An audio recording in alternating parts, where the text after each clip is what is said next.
Es considerado uno de los mejores policías del país. Es hijo de Javier García Paniagua y nieto del general Marcelino García Barragán. Omar Hamid García Harfuch es licenciado en Derecho y Seguridad Pública por la Universidad Continental y licenciado en Seguridad Pública por la Universidad del Valle de México. Asimismo, ha tomado distintos diplomados y cursos en agencias de seguridad estadounidenses. Ingresó a la Policía Federal en 2008, donde fue coordinador estatal de Guerrero. Estuvo asignado a la División de Gendarmería para apoyar en el diseño del despliegue de dicha área y la puesta en marcha de sus operaciones.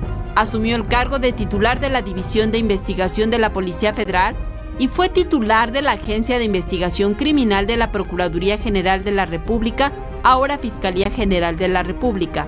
Desde 2008 fue consolidando su carrera, primero como jefe de departamento, subdirector de área, director general, coordinador estatal de la Policía Federal, hasta llegar a ocupar el cargo de jefe de división de investigación. Asimismo, García Harfuch se desempeñó como jefe general de la Policía de Investigación de la Procuraduría Capitalina y coordinador de inteligencia del Gabinete de Gobierno y Seguridad de la Ciudad de México.